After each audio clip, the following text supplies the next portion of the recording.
அண்ணாமலை நொண்ணாமலைன்னுக்கிட்டு இருக்கு. ஒரு IPS officer மாதிரியா நடந்துக்கிறாரு. இருந்தாலும் ஒரு மாதிரி நடந்துக்கிட்டு இருக்காரு. எங்கள் அப்பன் குதிரைக்குள்ள இல்லைங்கிற மாதிரி அவர் அந்த ஆளு நொண்ணாமலை பேசிட்டு தர்றாரு. அமலாக்கத்துறை விடுற அறிக்கை பொய்யான அறிக்கைன்றீங்க.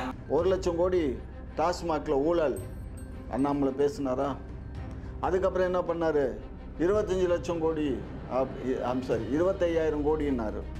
25,000 கோடின்னு சொல்லிட்டு அதுக்கப்புறம் திடீர்னு வந்து 10,000 கோடின்னாரு. அதுக்கப்புறம் 5,000 கோடிக்கு வந்தார். இப்போ ஊழல்லாம் நடந்துட்டு இருக்கு அப்படின்னு சொல்றாரு. இப்போ 1000 கோடிக்கு வந்திருக்காரு. அதான் இவ்வளவு ஊழல் நடந்துட்டு இருக்குன்னு சொல்றாரு. அப்புறம் எங்க தெரியாதா? உங்களுக்கு தெரியாதுன்னு சொல்றீங்களா? இங்க பாரு, எனக்கு கீழேயே இருக்கு டாஸ்மாக். புரிஞ்சுக்கோ. போயிட்டு வாங்கி பார்க்கலாமா? 10 ரூபாய் எக்ஸ்ட்ரா வாங்குறாங்களே. போய் வாங்கிட்டு வாங்க. வீடியோல சொல்றாங்க செந்தில் பாலாஜிக்கு வந்து பாதி கட்டிங் கொடுக்கணும். இந்த பசங்க சொல்றதெல்லாம் திமுகவுக்கு கமிஷன்ல இதெல்லாம் தான் போதா? திமுகவுக்கு என்ன கமிஷன் போகுது? பைக்ல வாங்க உட்காருங்க, 2 பேரும் ஒரு ரவுண்ட் அடிப்போம். இதெல்லாம் நான் பைக்ல நீ எப்படி பேசுற? நான் பைக்ல வெளியில வருவேன். சரி கார்ல வாங்க. நீ தமிழ்நாட்டுக்காரனா இல்ல நீ தமிழ்நாட்டுக்காரன் வடக்கத்தியா மாதிரி பேசுற? கண்ணே இங்க பாரு கண்ணே, பார் திறந்துருக்கலாம், புரிஞ்சுக்கோ. கடை திறக்காது. கடைக்கு உள்ள திறந்து ஒரு முட்டு சந்தில கொடுத்தாலும் கொடுக்குறாங்க. சரக்கு தானே அது. முட்டு சந்தில கொடுக்குறான், வீட்டுக்குள்ள வச்சு கொடுக்குறான். அது இதெல்லாம் கணக்குல வராது. டாஸ்மாக் கடையில் ஓப்பனாக கடையில் திறந்து 10 மணிக்கு மேலே எவனா சரக்கு விற்கிறானான்னு மட்டும் பாரு. நீ முட்டுச்சந்தில் கொடுக்குறான், இதில் கொண்டு கொடுக்குறான் அப்படிங்கிற இதெல்லாம் சட்டம் மூடிட்டு பின்னாடி முட்டு சந்தில கொடுத்தா அது சரக்கு தானே, சர்பத்தா கொடுக்குறாங்க, அதுவும் சரக்கு தானே. அது சட்டப்படி குற்றம் இல்லை, அரசு நடவடிக்கை எடுக்கணும்ல. அது அரசு நடவடிக்கை எடுக்கத்தான் செய்யும். அது எடுக்கலன்னு உனக்கு தெரியுமா? எங்க நடவடிக்கை எடுத்தாங்க சொல்லுங்க. திறந்துருந்தா தானே நடவடிக்கை எடுக்க. திறந்துதான் இருக்குன்னு சொல்றேன்ல. நீ சொல்றத நான் எப்படியா நம்புறது? நீ என்ன கடவுளா எங்களுக்கு? நீ யாரு எங்களுக்கு சொல்ல? ஏதாவது சொல்லணும்னா எங்க பாரு இந்த பாரு, இதெல்லாம் ஒரு அந்தாசா பேசுறது எங்கிட்ட பேசக்கூடாது. சட்டப்பூர்வமாக இருக்கணும் எதுவாக இருந்தாலும். கடை வந்து ஃப்ரண்டில் மூடிட்டு பேக்கில் தரனா ஒவ்வொரு கடைக்கும் பேக்கில் வழி இருக்கா? அந்த வழியில் முட்டு சேர்ந்து ஒன்று இருக்கா? என்ன பேச்சு பேசுகிற? இப்போ இங்கே கீழே கடை இருக்குது, இந்த கடையில் பேக்கில் என்ன பாதை இருக்கா?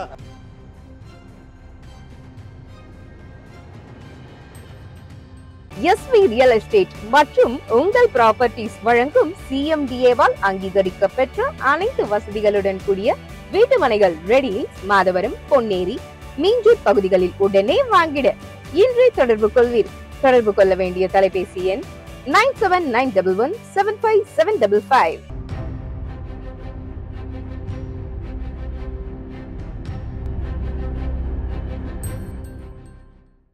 இந்த வடகன்ஸ் வந்ததுக்கப்புறம் தமிழ்நாடே நாசகாடாக மாறிக்கிட்டு வருது, புரிஞ்சுக்கோங்க. அப்படி இருந்தும் கூட நம்ம வந்து ஓரளவுக்கு நம்ம காவல்துறை வந்து கண்ணுங்கருத்துமாக இருக்காங்க. காவல்துறையை குறைய சொல்ல முடியாத அளவுக்கு தான் செயல்படுறாங்க. 2வது, காவலர்கள் பற்றாக்குறை இருக்குது நம்மக்கிட்ட. முழுமையான காவல்துறை இல்லை. அதுக்கு அரசாங்கம் தான் ஏற்பாடு பண்ணணும். அதுக்கு அரசாங்கம் ஏற்பாடு பண்ணுறதுக்கு இன்றைக்கி ஒரு 2 லட்சம் பேர் வேலைக்கு எடுத்தால் அந்த 2 லட்சம் பேருக்கு சம்பளம் கொடுக்கக்கூட இன்றைக்கி நம்மக்கிட்ட பொருளாதார வசதி இல்லை. நம்மக்கிட்ட வாங்குகிற பணத்தை பூரா அப்படியே சிரிஞ்சியை வச்சு ரத்தத்தை உறிஞ்சிற மாதிரி உறிஞ்சிடுறான் ஒன்றிய அரசு. எதை பார்த்தாலும் நீ ஒரு இட்லி சாப்பிட்டேன்னா அதுக்கு ஜிஎஸ்டி, ஒரு டீ குடிச்சேன்னா அதுக்கு ஜிஎஸ்டி. சரி, அதை விட்டு வெளியில் வந்து கடையில் வாங்கின ஒரு பிஸ்கட் எதை வாங்கினாலும் ஜிஎஸ்டின்னு போட்டு எடுத்துட்றான். சரி, இதுதான் எடுக்கிறான்னா நம்ம சம்பளம் வாங்குறோன்னா சம்பளத்தில் இன்கம் டேக்ஸ்னு அதை எடுத்துட்றான். சரி, இதுதான் இப்படின்னு சொன்னாக்க பெரிய முதலாளிகள்கிட்ட கம்பெனின்னு போனேன்னா அவனுக்கு இன்கம் டேக்ஸ் மட்டும் இல்லை, சென்ட்ரல் ஹெச்எஸ்ன்னு ஒன்றை போட்டு எடுத்துட்றான். அதுக்கப்புறம் என்ன பண்ணுறான்? அந்த பெரிய தொழில் வீடு வச்சுருக்கோன்னு வச்சுக்கோ, அதுக்கு அந்த வீட்டுக்கு வந்து ஒரு குறிப்பிட்ட அளவுக்கு மேலே அந்த சொத்து இருந்தால் அதுக்கு வந்து வெல்த் டேக்ஸ்ன்னு ஒன்று போடுறான். பல வழிகளில் வரியை போட்டு நம்ம ஒன்றிய அரசு பறிச்சுக்கிட்டான். அவங்க ஒன்றிய அரசு அதை பறிச்சுக்கிட்டாங்க அப்படின்னு சொல்றாங்க. நீங்க ஒரு பக்கம் டாஸ்மாக்ல 1000 கோடி ஊழல்ன்ட்டு, இந்த பக்கம் ஒரு பக்கம் எந்த நாய் சொல்லுச்சோ அந்த நாய் பல்ல பிடுங்கணும். 1000 கோடி ஊழல்னாக்க அவன் ரிக்கார்டடா அமலாக்கத்துறை தானே சொல்றாங்க. அமலாக்கத்துறை எவன்கிட்ட சொன்னான்? அறிக்கை விடுறாங்கல்ல, அந்த அறிக்கையில் என்ன கொடுத்துருக்கான்? 1000 கோடி ஊழல் நடந்திருக்கு, டாஸ்மாக்ல 1000 கோடி ஊழல் பண்ணியிருக்காங்க தம்பி அப்படின்னு சொன்னானா? அந்த லெட்டர் கொடு எனக்கு. அப்படி சொல்லியிருந்தான்னா அவன் மேல நம்ம நீதிமன்றத்தில் இப்போ வழக்கு போட்டு. அண்ணாமலை தமிழ்நாடு ஃபுல்லாக போராட்டம் பண்ணாரு, அதுலேயே தெரியல அவங்களுக்கு. அண்ணாமலை நொண்ணாமலைன்னுக்கிட்டு ஒரு ஐபிஎஸ் ஆஃபீஸர் மாதிரியா நடந்துக்கிறாரு, இருந்தாலும் ஒரு புறம்போக்கு மாதிரி நடந்துக்கிட்டு இருக்காரு. நீ போய் அண்ணாமலைன்னு ஒரு மாநில தலைவரை நீங்க இப்படி சொல்லலாம். மாநில தலைவர்னா அவருக்கு என்ன 2 கொம்பு இருக்கு? மரியாதை என்ன? அவங்க அப்படி பேசினாங்கன்னா நீங்க சும்மா இருப்பீங்களா? இருப்பா, ஒரு மாநில தலைவர்னா எதை வச்சு எங்களை 1000 கோடி ஊழல் எங்களை 1000 கோடி ஊழல்னா ரிக்கார்டடாக என்ஃபோர்ஸ்மெண்ட் கொடுத்துருக்கணும். என்ஃபோர்ஸ்மெண்ட் எங்கள் without any permission of Tamil Nadu government, Tamil Nadu government ஆஃபீஸ்க்குள்ளே வந்து இவன் உள்ள நுழைஞ்சு பண்ணினதே தப்பு, புரிஞ்சுக்கோ. இப்படி பல்வேறு காரணங்கள்லாம் இருக்கு. ரெண்டாவது ஒரு ஆபீஸ்க்குள்ள போயிட்டு தனியார்கிட்ட போறதுங்கிறது வேற. ஒரு கவர்மெண்ட் ஆபீஸ்ல போகணும்னா கவர்மெண்ட்டுக்கு போறதுன்னா சில ரூல்ஸ் அண்ட் ரெகுலேஷன் சட்டமன்றத்திலே போய் செக் பண்ணாங்க. அதுதான் தப்பு. சட்டமன்றத்தில் மட்டும் இல்ல, சீஃப் செக்ரட்டரி அறையிலே போய் செக் பண்ணாங்க. அதெல்லாம் தப்பு. அதுக்கு காரணம் என்ன? ஊழல் நடந்தா கூட போய் பார்க்க கூடாது. ஊழல் நடக்குதா நடக்கலையானா நீ யார்கிட்ட கேட்கணும்? சீஃப் மினிஸ்டர்கிட்ட கேட்கணும், இல்லை சீஃப் செக்ரட்டரிட்ட பெர்மிஷன் வாங்கி போகணும். நீ உள்துறை அமைச்சர்கிட்ட இருந்து ஒரு கடிதம் வாங்கி அந்த கடிதத்தின் அடிப்படையில் இவங்கள்ட்ட பெர்மிஷன் வாங்கி தான் பண்ணணும். புரியுதுங்களா? நடந்திருந்தா அதெல்லாம் மறைச்சிட மாட்டாங்களா? இந்த பெர்மிஷன்லாம் வாங்குறதுக்குள்ள அப்படியெல்லாம் மறைக்கிறதுக்கு எதுவும் இயலாது. இதில் நீங்கள் சொல்கிறது எல்லாமே அதாவது ஏதோ சொன்ன மாதிரி எங்கள் அப்பன் குதிரைக்குள்ளே இல்லைங்கிற மாதிரி அவர் அந்த ஆள் நொண்ணாமலை பேசிட்டு தர்றாரு. ஒரு விஷயம் நல்லா புரிஞ்சுக்கோ. நாங்கள் எஃப்ஐஆர் போட்டோம்.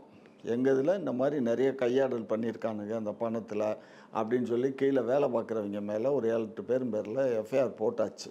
அந்த எஃப்ஐஆரினுடைய காப்பியினுடைய அடிப்படையில் தான் என்ஃபோர்ஸ்மெண்ட்டு உள்ளே வருது. இல்லைன்னா என்ஃபோர்ஸ்மெண்ட்டு உள்ளே நுழையிறதுக்கு இயலாது. அந்த இதை வச்சுக்கிட்டு தான், எஃப்ஐஆரை வச்சுக்கிட்டு தான் அவன் உள்ளே வர்றான். அதை உள்ளே வந்து என்கொயரி பண்ணுறான். அவன் எல்லா அதிகாரிகளையும் என்கொயரி பண்ணுறான். அதை என்கொயரி பண்ணிவிட்டு இவன் டென்டேட்டிவாக அவன் பாட்டுக்கு அறிக்கை விட்டுட்டு போகிறான். அப்படியெல்லாம் ஒரு இது வந்து அமலாக்கத்துறை விடுற அறிக்கை பொய்யான அறிக்கைன்றீங்க. பொய்யான அறிக்கை. அண்ணாமலை பண்ணுறது ஊழலே திமுக ஆட்சியில் கிடையாது. ஊழல்னு சொன்னால் அதை ரிக்கார்டடாக எவிடன்ஸாக இந்த மாதிரி இன்னதில் இவ்வளோ ஊழல் நடந்திருக்குன்னு பட்டியல் போட்டு கொடுக்கணும் தம்பி. நீங்கள் எல்லாம் அதாவது ஒரு அரசாங்கங்கிறத விட்டுடுங்க. இப்போ நீங்கள் தனிப்பட்ட முறையிலே நீங்கள் வந்து ஒரு 1000 கோடி ஏமாற்றிட்டீங்க, இல்லை ஒரு 100 கோடி ஏமாற்றிட்டீங்கன்னா எந்தெந்த வகையில் எப்படி ஏமாற்றினீங்கன்னு டீட்டெயில்ஸ் கொடுக்கணுமா வேண்டாமா? கொடுக்கணும்ல. அப்புறம் அதுவே கொடுக்காம என்ன சொன்னாங்க? கொஞ்சம் பொறுமையாக கேட்கணும். 1 லட்சம் கோடி டாஸ்மாகில் ஊழல் அண்ணாமலை பேசினாரா? அதுக்கப்புறம் என்ன பண்ணார்? 25 லட்சம் கோடி 25,000 கோடின்னாரு. 25,000 கோடின்னு சொல்லிவிட்டு அதுக்கப்புறம் திடீர்னு வந்து 10,000 கோடின்னாரு. அதுக்கப்புறம் 5000 கோடிக்கு வந்தார். இப்போ ஊழல்லாம் நடந்துட்டு இருக்கு அப்படின்னு சொல்றாரு. இப்போ 1000 கோடிக்கு வந்திருக்காரு. அதான் இவ்வளவு ஊழல் நடந்துட்டு இருக்குன்னு சொல்றாரு. தம்பி இங்க பாருங்க, அப்ப ஊழலே நடக்கலன்றீங்க. டாஸ்மாக்ல ஊழல் நடந்திருக்குன்னா அது எவன் ஊழல் பண்ணானோ அவன பேர்ல நாங்க விசாரணை பண்ணிக்கிட்டு இருக்கோம். அவனுக்கு இன்னமும் 10 ரூபாய் எக்ஸ்ட்ரா வாங்கிட்டு தானே இருக்காங்க. 10 ரூபா வாங்குறாங்கன்னா நீங்க பாட்டில் போய் வாங்குனீங்களா? இன்னும் 10 ரூபாய் வாங்குறாங்க. அதெல்லாம் 10 ரூபாய்லாம் எங்க தெரியாதா? உங்களுக்கு தெரியாதுன்னு சொல்றீங்களா? இங்க பாரு, எனக்கு கீழேயே இருக்கு டாஸ்மாக், புரிஞ்சுக்கோ. போயிட்டு வாங்கி பார்க்கலாமா? 10 ரூபாய் எக்ஸ்ட்ரா வாங்குறாங்களே, வாங்கிட்டு வாங்க. நீங்களும் கூடவே வாங்க, 2 பேரும் போயிட்டு வாங்குவோம். 10 ரூபாய் எக்ஸ்ட்ரா. மனசாட்சின்னு உனக்கு ஒண்ணு இருக்கு. மனசாட்சி இருக்கா? இல்ல நம்ம 2 பேரும் போவோம் டாஸ்மாக்கு, வாங்குவோம். 10 ரூபாய் எக்ஸ்ட்ரா கேக்குறாங்களா இல்லையான்னு பாப்போம். வாங்க. 10 ரூபாய் எக்ஸ்ட்ரா வாங்க மாட்டான். அரசாங்கத்துக்கு இல்ல, நாங்க வாங்க சொல்லல. அவன் வேலை பார்த்து வீடியோல சொல்றாங்க செந்தில் பாலாஜிக்கு வந்து பாதி கட்டிங் கொடுக்கணும், அதனால வந்து நாங்க இதை வாங்கி தான் ஆகணும் அப்படின்னு வீடியோலயே வருது. இந்த பசங்க சொல்றதெல்லாம் இல்ல, இப்படிலாம் பேசாதீங்க. இல்ல, நீங்க பதில சொல்லுங்க. அதைத்தான் சொல்றேன். என்ன எதனால இந்த பயில சில பசங்க வாங்கியிருக்கானுங்க, என்ன காரணம்னு கேட்டேன்னா, சில பேர் இல்ல எல்லா டாஸ்மாக்லயும் அதெல்லாம் இல்ல. என்ன காரணம்னு கேட்டேன்னா, இவனுங்களுக்கு சரக்கு வருது, பேக்கிங் தான் வரும், லாரியில் வரும். அந்த லாரியில் வர சரக்கு அங்கே லாரியில் வரும்போதே சிலது பாட்டில்கள்லாம் அது வந்து ஒன்று உரைசி வேஸ்ட் ஆகிடும்.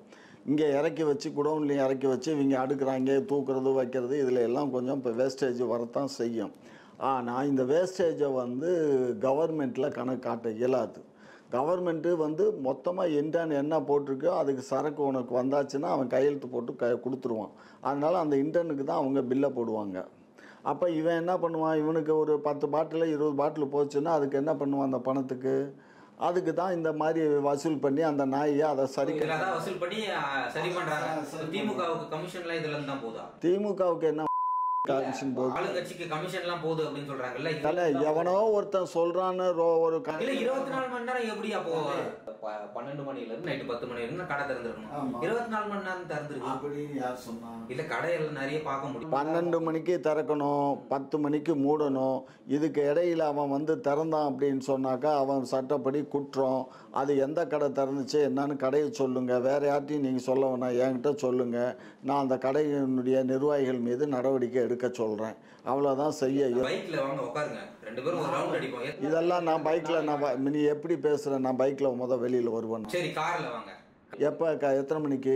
நைட் எல்லாம் திறந்து தான் இருக்கு. 10 மணி வரையும் தான் திறந்து இருக்குல்ல. 10 மணிக்கு மேல 12 மணி வரைக்கும் திறந்து இருக்கு. கண்ணே இங்க பாரு கண்ணே, பார் திறந்து இருக்கலாம், புரிஞ்சுக்கோ. கடை திறக்காது. கடைக்கு உள்ள திறந்து ஒரு சந்து முட்டு சந்தில கொடுத்தாலும் கொடுக்குறாங்க, சரக்கு தானே அது. முட்டு சந்தில் கொடுக்குறான், வீட்டுக்குள்ளே வச்சு கொடுக்குறான். அது இதெல்லாம் கணக்கில் வராது. டாஸ்மாக் கடையில் ஓப்பனாக கடையில் திறந்து 10 மணிக்கு மேலே எவனா சரக்கு விற்கிறானான்னு மட்டும் பாரு. நீ முட்டுச்சந்தில் கொடுக்குறான், இதில் கொண்டு கொடுக்குறான் அப்படிங்கிற இதெல்லாம் சட்டம் மூடிட்டு பின்னாடி முட்டு சந்தில கொடுத்தா அது சரக்கு தானே, சர்பத்தா கொடுக்குறாங்க, அதுவும் சரக்கு தானே. அது சட்டப்படி குற்றம் இல்ல, அரசு நடவடிக்கை எடுக்கணும்ல. அது அரசு நடவடிக்கை எடுக்கத்தான் செய்யும். அது எடுக்கலன்னு உனக்கு தெரியுமா? எங்க நடவடிக்கை எடுத்தாங்க சொல்லுங்க. திறந்துருந்தா தானே நடவடிக்கை எடுக்க. திறந்துதான் இருக்குன்னு சொல்றேன்ல. நீ சொல்றத நான் எப்படியா நம்புறது? நீ என்ன கடவுளா எங்களுக்கு? நீ யாரு எங்களுக்கு சொல்ல? ஏதாவது சொல்லணும்னா எங்க பாரு பப்ளிக் இந்த பாரு, இதெல்லாம் ஒரு அந்தாசா பேசுறது எங்கிட்ட பேசக்கூடாது. சட்டப்பூர்வமா இருக்கணும் எதுவா இருந்தாலும். கடை வந்து ஃப்ரண்ட்ல மூடிட்டு பேக்ல தரனா ஒவ்வொரு கடைக்கும் பேக்ல வழி இருக்கா? அந்த வழியில முட்டு சேர்ந்து ஒன்று இருக்கா? என்ன பேச்சு பேசுற? இப்போ இங்கே கீழே கடை இருக்கு, இந்த கடையில பேக்ல என்ன பாதை இருக்கா? தமிழிசை முந்தானத்து பேட்டி கொடுக்கும்போது என்ன சொல்றாங்கன்னா, இங்க தமிழ்நாட்டில் இருக்கக்கூடிய பெண்களுடைய தாலிக்கே ஆபத்து இருக்கு. தம்பி இங்க பாரு, தமிழிசையை பற்றி நீங்கள் பேசாதீங்க. ஏன்னு கேட்டிங்கன்னா, பாரதிய ஜனதா கட்சி ஆட்சி நடக்கிற கிட்டத்தட்ட குஜராத்தை தவிர எல்லா மாநிலத்திலையுமே அங்கே சரக்கு விற்பனை ஆகுது. புரிஞ்சுக்கோ, எதுவும் புரியாமல் என்கிட்ட வந்து பேசக்கூடாது. குஜராத்தை தவிர எல்லா இடத்துலையும் வியாபாரம் நடக்குது. நம்ம குஜராத்தில் அங்கே என்ன நடக்குதுன்னு உங்களுக்கு தெரியுமா? நீங்கள் போயிருக்கீங்களா குஜராத்துக்கு? குஜராத்தில் என்ன நடக்குதுன்னா, வெத்தலவா கடை நம்ம இங்கே இந்த ஊரில் சொல்கிறோம்னா அங்கேயும் அதே மாதிரி டீ கடை வெத்தலவா கடையெல்லாம் இருக்குது. அங்கே நம்பர் 1 நம்பர் 2ன்னு கேட்பான். நம்பர் 1ன்னு சொன்னாக்கா சர்பத் கொடுப்பான், நம்பர் 2ன்னு சொன்னீங்கன்னா சாராயம் கொடுப்பான். புரியுதா? இது கள்ளச்சாராயம் பப்ளிக்காக குஜராத்தில் எல்லா டீ கடையிலையும் வச்சு விற்கிறான். தமிழ்நாட்டில் அந்த மாதிரி எங்கேயும் கள்ளச்சாராயம் விற்கிறது இல்லை. விற்றாக்க பூரா மெத்தனால கலந்து கொடுத்து செத்து போயிடுவான், கொத்தா. கள்ளச்சாராயம் பெருக்கெடுத்து ஓடுங்கிறதுக்காக தான் நாங்கள் சாராய கடையை மூடலை. புரிஞ்சுக்கோ. ஏற்கனவே எம்ஜிஆர் எதுக்காக இந்த சாராய கடையை கொண்டு வந்தார்னு நீங்கள் அப்போ பிறந்திருக்கவே மாட்டீங்க. எதுக்காக அப்போ கொண்டு வந்தார் தெரியுமா? அப்போ சாராயம் குடித்து கிருஷ்ணகிரி சேலத்துல எல்லாம் கல்யாண வீடுகள்லையும் கேத வீட்லேயும் கொத்தா 150 பேர் 200 பேர்னு செத்தாங்க. அன்றைக்கு அந்த பிரச்சனை வரும்போது ஆரம் வீரப்பன் நாங்கள்லாம் வந்து தோட்டத்தில் உட்காந்து எம்ஜிஆர் கூட பேசிகிட்டு இருக்கும்போது அப்போ செக்ரட்டரி வர்றாரு, காலாளத்துறை செக்ரட்டரி வந்து என்ன செய்யலாம் ஏது செய்யலாம் அப்படின்னு கலந்து பேசும்போது, வேறு வழி இல்லை, நம்ம இந்த மாதிரி சாவுறதுக்கு நம்ம ஒரு சாராய கடையாவது திறந்து விட்டுருவோம் அப்படின்னு சொல்லி ஆலோசனை சொல்லி தான் அதுக்கப்புறம் சாராய கடையை எம்ஜிஆர் திறந்தார். இந்த சாவுக்காகத்தான். வேண்டாம், நல்ல சாராயத்தை குடிச்சாவது இருக்கட்டும், கள்ளச்சாராயத்தை குடித்து வேண்டான்னு. புரியுதா? அது மாதிரி இன்றைக்கி நாங்கள் இந்த கடையை மூடிட்டா கள்ளச்சாராயத்தை ஒழிக்கிறதுக்குன்னு ஒரு டிபார்ட்மெண்ட் இருக்குது. எத்தனை காவல்துறை பிரிவு இருக்குல்ல,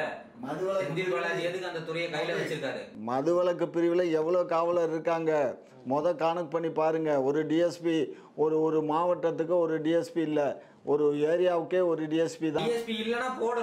டிஎஸ்பி இல்லைன்னா போடணும், காவலர் இல்லைன்னா போடணும், இன்ஸ்பெக்டர் இல்லைன்னா போடணும், எல்லாம் போடத்தான் வேணும். இங்கேருந்து வரியை வாங்கிட்டு போயிடுறானே, அவனை என்ன பண்ணுவ?